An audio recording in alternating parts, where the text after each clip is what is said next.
At some point in the last few years, you have probably taken a painkiller, had a cup of coffee, drunk alcohol, or used something that altered the way your brain felt.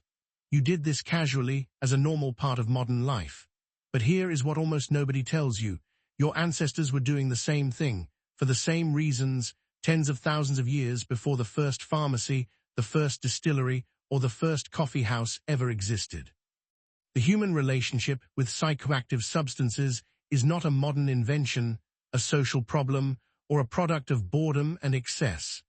It is one of the oldest and most consistent behaviors in the entire archaeological record of our species, and the real answer to when it started is far stranger than you might expect.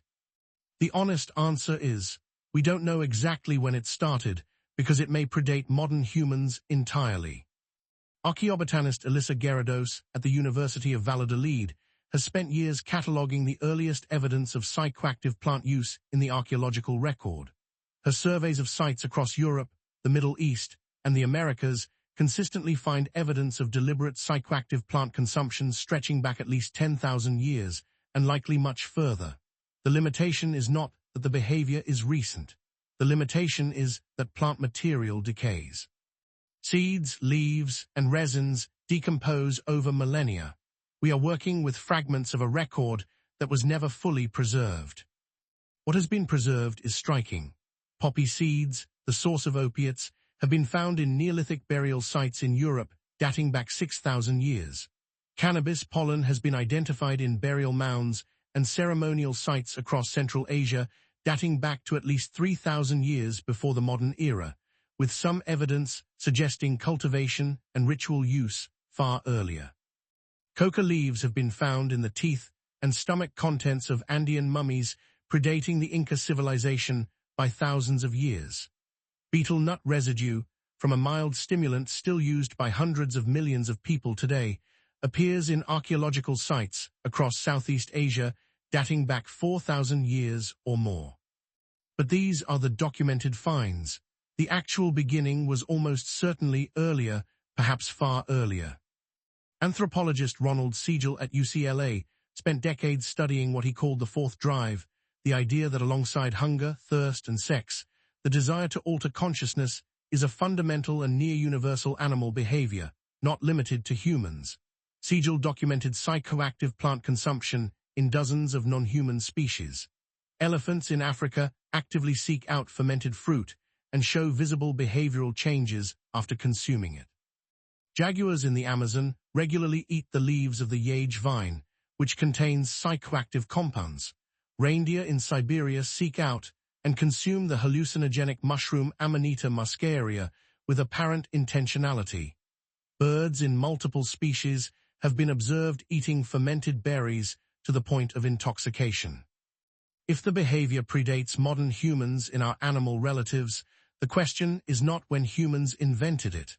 The question is when humans began doing it deliberately, ritually, and with accumulated cultural knowledge about which plants did what. The answer to that version of the question appears to lie somewhere between 50,000 and 100,000 years ago, in the same period when humans began producing art, burying their dead with ritual objects, and demonstrating other behaviors associated with symbolic and spiritual thinking. Archaeologist Andrew Sherratt, who spent decades at Oxford studying what he called the secondary products revolution in prehistoric societies, argued that psychoactive plants were likely part of human ritual life long before agriculture. His research suggested that some of the earliest deliberately cultivated plants were not food crops, but plants with psychoactive properties, that the desire to reliably access consciousness-altering substances may have been one of the motivations driving early experimentation with plant cultivation. This is a deeply counterintuitive idea. The standard narrative of agriculture is that humans began growing plants because they needed to eat. Sherratt's evidence suggests that the desire to reliably access specific mental states may have been running alongside, and possibly even preceding, the pure caloric motivation.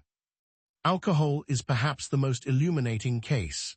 Fermented beverages leave chemical signatures in ancient pottery that can survive for millennia. Researcher Patrick McGovern at the University of Pennsylvania has spent a career tracing these signatures. His team has identified evidence of deliberately produced fermented beverages, mixtures of grain, fruit, honey, and various botanicals, in pottery from China dating back 9,000 years, from the Middle East dating back 7,000 years, and from Egypt dating back 5,000 years.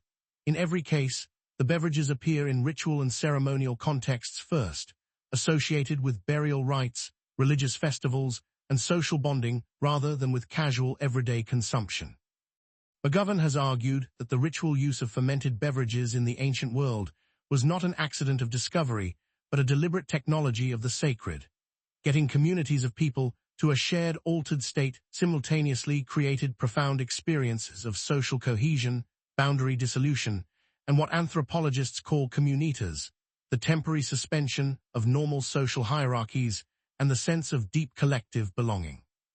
In a world before writing, before law, before formal religion in the institutional sense, the shared psychoactive experience may have been one of the primary social technologies holding early human communities together.